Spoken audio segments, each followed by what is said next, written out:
Welcome back to Issue 34. I'm here with Courtney from Afdil. How are you? Good, how are you? I'm good. So can you tell me what brings you to Issue 34 today? So I'm here today. I have a poster presentation later this afternoon on Harewood Cemetery. And then also just here to kind of keep up to date with all the new science that's going on and to see if there's anything we can incorporate in our own work at Afdil.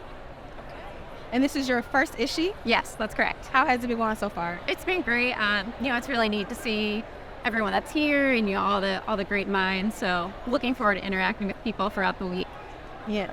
So can you tell me a little bit about your poster presentation that you're going to be giving later on? Sure. So my poster is focused on a set of remains from Harewood Cemetery in Charlestown, West Virginia. So these remains were recovered during excavation in 1999. So the original purpose of this excavation was to locate the unmarked grave of Samuel Washington, one of George Washington's brothers, and the original owner of the estate. So the burial was unmarked, so they were hoping to uncover that. But however, during the excavation, they recovered remains from 3 different burials, presumably belonging to George Washington's paternal grandnephews and their mother, Lucy Payne, who is Dolly Madison's sister. Oh, wow. That's like a little fun fact. So for this project, our goal was to confirm the identities of those 3 individuals. So we did some mitogenome capture testing, autosomal SNP capture, and then we also did some Y-DNA testing in collaboration with family tree DNA. So with each of those methodologies, we tested the remains from the 3 burials. And then we were also fortunate enough to have a reference sample from the current owner of Harwood Estate, who is a living paternal descendant of the Washington family. He's a male descendant and a double Washington. So he is related to 2 of George Washington's brothers through the marriage of 3rd cousins. And having that reference, was really key in using that SNP data to identify the burials. Yeah. So you mentioned that you're using a lot of different DNA methodologies, using mitochondrial DNA, Y-DNA, and autosomal. You also said a little bit of genetic genealogy in there. So we partnered with family tree DNA to do some Y-DNA testing, so they could also search their database of other Washingtons and individuals, because ultimately we wanted to confirm the surname. So we did kind of like dip into that a little bit. Okay. So with the reference swab from the estate owner, were you able to map how far down, I guess, in the lineage he was from George Washington or George Washington's brothers? So we did, we were able to kind of create like a family tree. So we did have that established prior to the testing. So our expectations based on the genealogy. But with the SNP capture data, we did kinship prediction using the Parabon FX software. And he was predicted to be a 3rd degree relative to 1 of the burials, and then a 4th degree relative to 2 of the others. It was 1 degree closer than we expected based on our family tree that we created. However, we feel that was due to the cross-cousin marriages within the tree, making them have more shared DNA. So how did this project come to Afdil?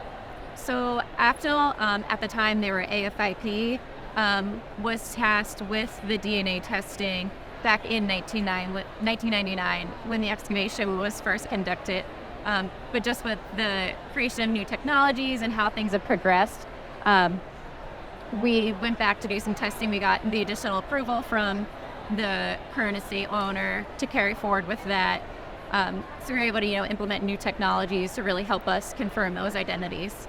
Nice. So this is a long, ongoing case, and as new technologies came about, you retested with those new technologies? Yeah, so there was some testing that took place in the early 2000s, and then it kind of laid dormant for a little while until we found the remains again and kind of dove back in. Oh, that's pretty cool. Yeah, it was definitely a neat project to be a part of. Yeah.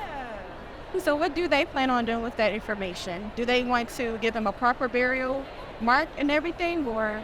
So these were the remains that were recovered from that original burial. They were ones that were left behind, so it was more of like the smaller finger bones, foot bones, because the larger skeletal elements were moved to a new cemetery and placed in marked graves.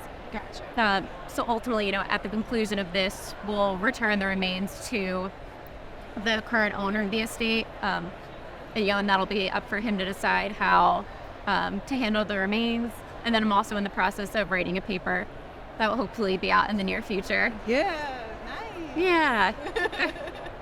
So, have you enjoyed working on that project? Yeah, it's been like a great opportunity to really use, all of the methodology that we have in-house. And testing these historical remains also gives us the opportunity to try new techniques and see how they work on, low quality degraded specimens that compares to our casework samples to see, what we may be able to implement into casework. So have you tried any kind of, try to word this correctly, kind of like preliminary techniques, ones that may not be already established in the forensic community, but could possibly become established? So for the SIP testing, it was a 95,000 panel. Wow. So using some of like the hybridization capture techniques that are already in place, but this is like a fairly new panel that we've done some testing in collaboration with Parabon. So now we're looking forward to moving that into our casework section. 95,000 snips. Yes. It's a whole lot. Oh my gosh. Yeah. That is a lot. And you can use that with how much DNA? How much DNA would you need for that? We use it on our lower quality specimens. These were our low quality specimens. I don't remember the exact input, but we did have successful results and high SNP recoveries for those. That's great. Yeah, it's definitely very exciting. Yeah. So is there anything else you would like us to know about your research or about you? I was recently promoted at AFTL within our section. Thank you. So I'll be taking on more responsibility within that section, maybe overseeing more projects. So I'm really looking forward to doing that. Okay. What were you promoted to? Like your official title? So I'm an FS4 research scientist now. Nice. Yeah. Go you. Thank you. Well, thank you for joining me here and allowing me to interview you. And I hope your poster session goes well. Thank you. It was great meeting you. Enjoy the rest of ISHI. Thank you.